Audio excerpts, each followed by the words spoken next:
아이들을 만나기 전에 무엇부터 해야 될까요?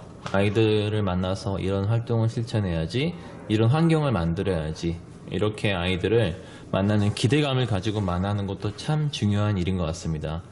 그 전에 아이들을 만나기 이전에 교사가 어떤 사람인지, 그리고 어떤 지향점을 가지고 있는지, 그리고 그 지향점을 흔들리지 않고 어떻게 지속할 것인지, 그리고 그 지향점에 적합한 방법, 그리고 그 적합한 방법으로 꾸준하게 실천할 컨텐츠가 무엇인지에 대해서 고민해 보는 시간이 반드시 필요하다는 생각입니다. 그리고 시작하는 거는 어떻게 보면 시작하는 것도 대단하긴 하지만 시작하는 거는 크게 어렵지 않을 수가 있습니다. 그걸 지속하는 게 훨씬 어려운 일인 것 같아요. 그래서 어떻게 지속할 수밖에 없는 장치를 만들 것인지에 대해서 고민해 보면 좋을 것 같습니다. 아이들의 말과 행동, 또 주변의 환경 자주 흔들리는 것 같습니다. 비정상은 아닌 것 같아요. 누구나 흔들리고 있는 것 같습니다. 요거는 이은총 선생님이 만든 그 화면인데요. 같이 공부하면서 저희가 우리는 어떻게 하면 안 흔들릴까를 많이 고민했던 것 같습니다. 정말 많은 연수, 책, 그렇지만 계속 쏟아져 나오는 것 같아요. 어느 것 하나 내 것이 없다. 그리고 내가 자연스럽게 하기가 어렵다. 정말 해야 될 게 너무 많다는 생각이 듭니다. 또 열심히 많이 배웠지만 나는 왜 제자리 걸음이지? 다른 선생님들은 굉장히 자신감 있게 무언가를 하고 있다는 생각에 굉장히 자괴감이 들기도 하는 것 같습니다. 그 세네카의 명언이죠. 목적지를 정하지 않고 바다로 나가는 배에게는 어떤 파도도 호의적이지 않다.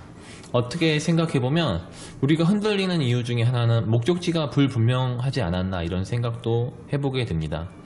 또 최고의 교사는 어떻게 가르치는가에 보면 굉장히 여러가지 이야기가 나와 있는데 마지막 문장이 굉장히 인상 깊었습니다. 수업의 목표를 달성했느냐, 1년에 아이들과 꾸준하게 실천할 어떤 지향점 목표를 달성했느냐가 중요하다는 거죠.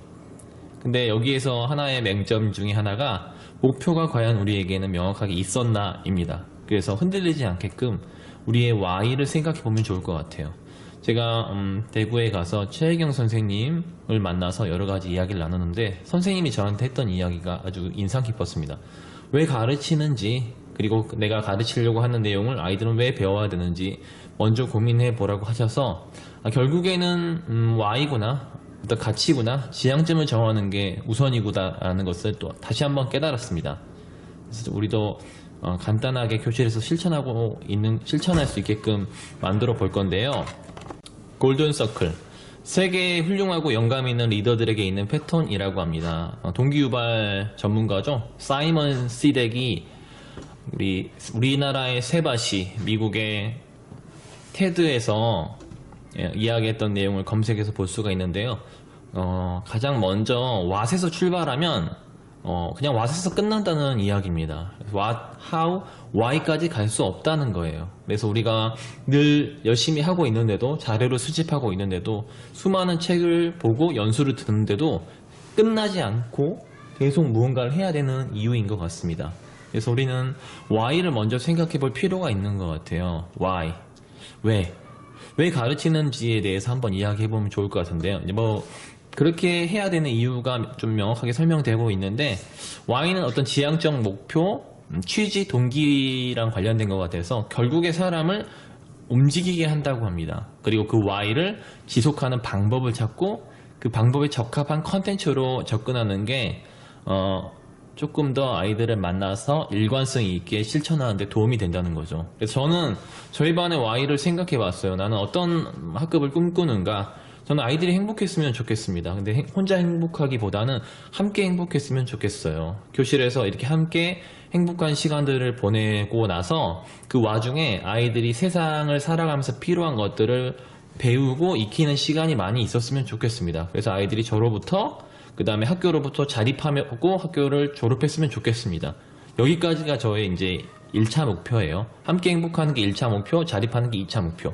그리고 3차 목표 같은 경우가 이 함께 행복했던 추억, 그 다음에 자립할 수 있게 된 그런 기능들, 능력들로 다른 사람에게 또 기여하는 삶을 사는 게 저에게 있어서 3차 지향점, 3차 가치입니다. 그리고 이것들을 저는 이제 말로 하기보다는 적절하게 잘 구성된 활동으로 아이들에게 제공합니다. 그리고 그 활동을 통해서 아이들이 일관되게 연습할 수 있게끔 교육 서비스를 제공하는 거죠. 그리고 이것들이 잘 진행되고 있는지, 아이들한테 통하는지, 부족한 부분은 없는지 회의와 지속적인 피드백을 나눕니다. 그리고 이제 제가 주로 투입하는 컨텐츠는 소속감, 자존감, 책임감, 학습 효능감, 사회적 기술과 관련된 것들을 투입하려고 노력하고 있어요. 그래서 저희 반은 이제 원칙 5가지가 이렇게 되어 있고요. 그러면 Y를 정해야겠죠? Y를 조금 더 구체화하는 방법들 중에 하나가 제가 좀 자료를 찾아보니까 테마를 좀 정해야 되는 것 같아요. 크게 4가지 형태로 오늘 한번 해보도록 하겠습니다. 가장 먼저 좀 눈을 감고 나서 1년이 지났을 때 우리 반이 이런 학급이면 좋겠다, 이런 것들을 참 많이 배워서 아이들이 우리 반에서 다른 학년 또 다른 학교로 졸업해서 갔으면 좋겠다를 꿈꿔봅니다. 그게 이제 1번이겠죠? 그리고 이제 2번은 그런 학급을 만들기 위해서 교사는 어떤 모습으로 살아가야 되는지에 대해서 적어보면 좋을 것 같습니다. 키워드로 적으면 될 것 같아요. 3번은 그런 학급에서의 아이들의 모습은 어떠해야 되는지, 학생의 모습입니다. 여기까지는 뭐 생각만 해도 굉장히 기분 좋아지는 순간들이겠죠. 그리고 4번째는 좀 냉정하게 좀 현실을 분석해 봅니다.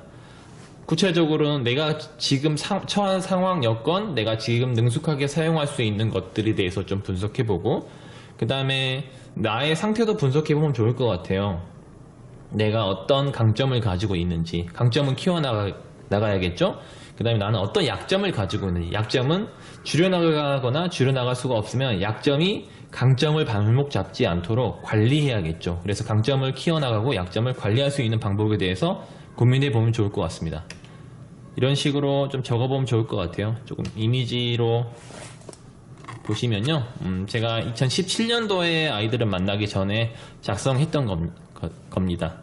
조금 이따 작성하겠지만 오른쪽 맨 위에 그날 작성한 날짜에 연도와 날짜를 쓰면 좋은 것 같아요. 그래서 매년 아이들을 만나기 전에 어떤 마음으로 아이들을 만나는지를 정리해 보면 좋을 것 같습니다. 정리하고 나서 끝나는 게 아니라 컴퓨터 책상 아래에 넣어두시고 가장 잘 보이는 곳에 넣어두시고 출근하자마자 먼저 보는 거죠. 그리고 내가 꿈꾸는 학급은 이런 모습이었지, 그리고 그 모습 속에서 나는 이런 삶을 살려고 했지, 아이들은 내가 생각했던 모습대로 잘 자라고 있는가, 나의 강점은 잘 유지되고 있는가, 약점은 잘 관리되고 있는지, 이런 것들을 매일 아침에 학교에 가서 아이들을 만나기 전에 피드백하면 좋은 것 같습니다. 그리고 조금 흔들릴 때 있잖아요. 굉장히 화가 나거나 또 어려움에 봉착했을 때 어떤 선택을 해야 될 때 다시 한번 살펴보는 거죠. 살펴보고 그렇게 흔들리지 않는 지향점이 일단 만들어 놓고 사용하면 좋은 것 같습니다.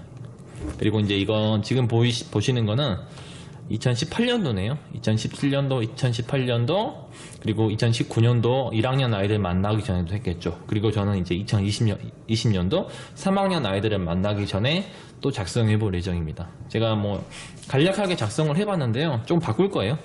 선생님들하고 같이 모여서 작성해 본 건데요. 조금 바뀌었어요. 그래서 제가 어떤 가지고 있는 지향점이라든지 제가 실천할 것들이 조금씩 변해가는 것들도 이렇게 날짜를 통해서 볼 수 있는 것 같습니다. 선생님들도 아이들을 만나기 전에 이렇게 좀 키워드로 선생님이 생각하는 반, 그 다음에 교사, 학생, 그리고 현실을 분석해 보고 아이들을 만났으면 좋겠습니다. 이게 제가 아이들을 만나기 전에 가장 먼저 하는 어떤 지향점을 정하는 거고요. 그리고 나서 아이들을 만나서 다시 한번 아이들과 함께 합의할 수 있는 지향점을 정합니다. 그리고 그것을 학급의 이름으로 만들죠. 그리고 그것을 매일매일 실천하고 수 있는 형태로 만들고 나서 매일매일 피드백합니다. 그거는 따로 또 정리해서 공유하도록 하겠습니다.